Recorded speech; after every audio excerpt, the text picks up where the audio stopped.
नाज़रीन अस्सलाम वालेकुम, आपकी खिदमत में एक नई वीडियो के साथ आपका मेज़बान हाज़िर है। नाज़रीन, सीनियर साफ़ी मतीउल्लाह जान जो कि ज़ाती तौर पर पीटीआई के मुखालिफ है, आज तलत हुसैन के प्रोग्राम में मुस्लिम लीग नवाज का रहनुमा अता तारण झूठ बोलकर फंस गया, जिस पर मतीउल्लाह जान ने इसकी खूब क्लास लगा दी। इस तरह के सख्त और कड़वे सवालात किए, आगे से अता तारण के पास किसी सवाल का कोई जवाब नहीं था, बल्कि आए बाएं शाइन करने लगा। एक दफा वीडियो मुलाजा फरमाए, फिर इस पर मुकम्मल तफसील आपके सामने रखते हैं। क्यों नहीं हुआ? मैं इसलिए कह रहा हूँ, पार्लियामेंट पे जो हमला हुआ, पीटीवी पे जो हमला हुआ, वो बड़ा वाकया था या? मैं इससे बड़े कोट कर देता हूँ आपको। जीएचक्यू के ऊपर जो अटैक हुआ एपीएस पेशावर में जो अटैक हुआ। तारड़ साहब की बात सुन के कि इसका ताल्लुक 9 मई से है, साइफर से है, देखें आम आदमी को तो बेवकूफ़ बनाया जा सकता है, मगर जो अदालतों में रोज़ खड़े होते हैं, जो पार्लियामेंट रोज़ कवर करते हैं, कम से कम उनको तो ये रीज़न ना बताएं आप। हम जानते हैं अच्छी तरह के नून लीग जितना क्लोज हो गई है, अब 1 पेज पे आ गई है, अब नया पेज है, 1 पेज है।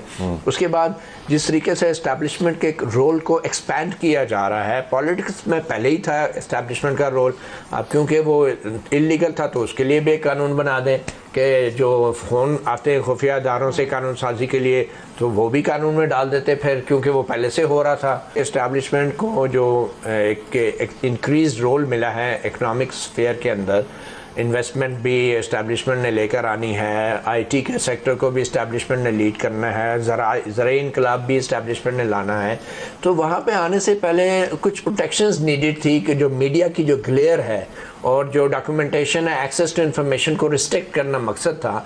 तो ये लॉ इसलिए लाया गया है कि तमाम जो सेक्टर्स हैं, पर्टिकुलर मीडिया और जर्नलिस्ट, उनके ऊपर एक चिलिंग इफेक्ट किया जाए कि जब ये ज़राई इनकलाब ला रहे होंगे, जब इंफॉर्मेशन टेक्नोलॉजी के ऊपर हम इंडस्ट्रीज़ में छक्के मार रहे होंगे और जब ये मादिनात निकाल जा रही होंगी $6 ट्रिलियन की, तो उस वक्त हमसे कोई सवाल ना करे, कोई डॉक्यूमेंट पास न रखे और किसी ऐसे डिप्लोमेट से ना मिले जो हमें नहीं पता वो जासूस है। अब जिस तरह मती साहब ने बात की, जो अभी स्पेशल इन्वेस्टमेंट फैसिलिटेशन काउंसिल बनी है, 4 एरियाज आइडेंटिफाई किए गए हैं इकोनॉमिक रिवाइवल के लिए।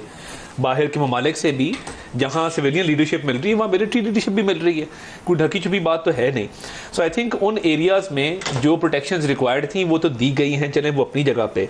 जो मैंने 9 मई की बात की, देखें ऐसा वाकया कभी तारीख में हुआ नहीं है और उसके रिप्रिकॉशंस क्यों नहीं हुआ? मैं इसलिए कह रहा हूँ, पार्लियामेंट पे जो हमला हुआ, पीटीवी पे जो हमला हुआ, वो बड़ा वाकया था या? मैं इससे बड़े कोट कर देता हूँ आपको। जीएचक्यू के ऊपर जो अटैक हुआ एपीएस पेशावर में जो अटैक हुआ। सवाल ये है कि आपके एफआईए का इदारा है, पुलिस का इदारा, आप इंटर सर्विसेज इंटेलिजेंस जो कि आर्म फोर्सेस की प्राइमरी इंटेलिजेंस एजेंसी है, जिसने अफगानिस्तान में भी झंडे गाड़े हैं इंटरनेशनल, अब उनको आपने ये काम दे दिया कि यहाँ घरों में और गली मोहल्लों में की बात कर लेते हैं। जनरल रिजवान वाला जो इशू था, एस्पियोनाज की बात कर लें, और वो आपके अंदर से निकला ना, ताकत का इस्तेमाल करेंगे, डॉक्यूमेंट्स रिकवर करेंगे। अब ये काम रह गया है। जो जिन 2 फौजी अफसरान को सजा हुई थी एस्पियोनाज पे, वो आपके सामने है केस नंबर 1। नंबर 2, कलभूषण भी पाकिस्तान के अंदर से पकड़ा गया, but they were punished when this law didn't exist. Oh, that's fine. Intelligence का काम, but आप इसरार में किसका दिफा करें? हम जरा दुनिया में इंटेलिजेंस का काम रेड करके अरेस्ट करना नहीं होता।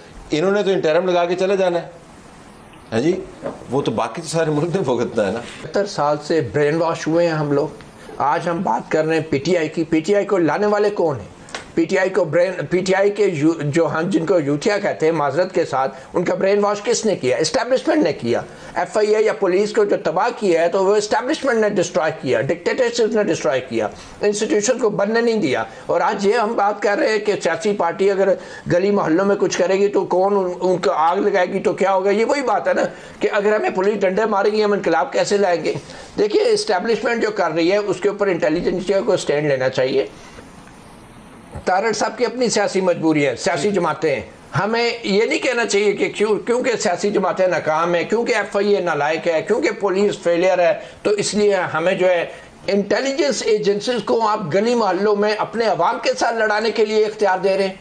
आपको अंदाजा है कि इसका क्या मतलब है, इसका क्या नताइज होंगे? और हम यहाँ बैठ के ये बात कर रहे हैं कि जनाब इंटेलिजेंस एजेंसी के बगैर पुलिस वाला अरेस्ट नहीं कर सकते। वाली जो बात की ना, मती साहब का फ्रैंकेनस्टाइन आर्गुमेंट अपनी जगह ठीक है। देखिए, एक फ्रैंकेनस्टाइन क्रिएट हुआ, और उस फ्रैंकेनस्टाइन ने हर चीज डिस्ट्रॉय की 4 साल के अंदर। ये तो बात पसंद आई आपको। मैं बिल्कुल एक फ्रैंकेनस्टाइन मौजूद है। आप आगे रिजवाना वाला जो केस हुआ उसके बाद जरूरी समझा गया कि पाकिस्तान पीनल कोड में अमेंडमेंट की जाए और जो डोमेस्टिक वर्कर्स एक्ट है इस्लामाबाद का उसमें अमेंडमेंट की जाए। तो वो एक पर्सनल इनिशिएटिव था, उसको हम आगे लेके चल रहे हैं। और 60 की वजाहत है, क्या हो रहा है, मतलब किस जल्दी में है आप? नहीं, कानून साजी होनी चाहिए। नहीं, अच्छा कानून साजी है ये तो गोलाबारी तो जो कवानीन बने हैं with regard to the security situation of the state कि जहां पे शरपसंदी दहशतगर्दी को काउंटर करने की जरूरत है। अगर मैं 9 मई जैसा वाकया करता हूं और मैं पाया जाता हूं कोर कमांडर हाउस के अंदर चीजों को डिस्ट्रॉय करते हुए, कोर कमांडर की बेटी का जहेज लूटते हुए, तो बाय ऑल मींस क्यों ना लगे, जरूर लगे। सर यहाँ पे बागे जनाब में कायद-ए-आज़म मुस्लिम के अंदर जो कौम की बेटियों के साथ होता रहा है उसके ऊपर आपने इंसाफ दिलवा दिया। आप एक जना उस पे हुआ है, ठीक है, गलत हुआ है, इंस्टीट्यूशन है, मगर आपके जो सिविलियन इदारे हैं, FIA है, पुलिस है, इट्स योर फेलियर। आप हुकूमतों में रहे और आज आप बात कर रहे हैं कि FIA इस काबिल नहीं है और आपको अख्तियारात ISI को दे रहे हैं और IP को दे रहे हैं। आप माने माफी मांगे कौम से, फिर आप दोबारा इलेक्शन के थ्रू से लड़ने चाहते हैं। आप इधर बैठ के कहते हैं कि हाँ मानता हूँ, फिर ये तो फिर लोगों को बेवकूफ बनाने वाली बात यह है कि फेलियर कहीं ना कहीं पॉलिटिशियंस का ही है ना। 9 मई भी पॉलिटिकल पार्टी ने किया तो ये नौबत आई। पॉलिटिकल पार्टीज में इन्वॉल्व ना होती तो मेरा ख्याल है ये नौबत ना आती। आप इंटरप्ट करें, पॉलिटिकल पार्टीज के लिए आप स्पेशल कानून लाएंगे, आप कानून बना के नए अख्तियार दिए जाए। नाजरीन, आपने वीडियो मुलाजा फरमाई है। नाजरीन, इस वक्त मुल्क पाकिस्तान की सूरत हाल जो है वो बड़ी नाकद है। गरीब बेचारा महंगाई की चक्की में पिस रहा है, लेकिन सियासतदानों को आपनी पड़ी है। इनकी लड़ाइयां जो है वो खत्म नहीं हो रही। मुस्लिम लीग नवाज वाले इलेक्शन से पहले और इक्तदार में आने के बाद अभी भी PTI को टारगेट कर रहे हैं। नाजरीन, इस मुल्क के बारे में हमें सोचना चाहिए बजाय कि अपनी लड़ाइयों को खत्म करके। आज अताउल्लाह तारड़ जो है वो अभी भी 9 मई का जो है जिम्मेदार PTI को ठहरा रहा है। बिल्कुल जो 9 मई में लोग मुलवस है, उन्होंने जो किया वो गलत किया, क्योंकि हमारे जो रियासती इदारे हैं हमें उनके खिलाफ नहीं जाना चाहिए और हमें अपनी रियासत को मजबूत बनाने के लिए रियासत पर तनकीद नहीं करनी चाहिए, लेकिन तहकीकाती कमेटी जरूर तश्कील देनी चाहिए। 9 मई में जो लोग मुलवस है उनको तो सजा देनी चाहिए, लेकिन जिनका 9 मई से कोई तल्लक ही नहीं है उनको जोर जबरदस्ती सजा दिलवाना यह भी एक ज्यादती है।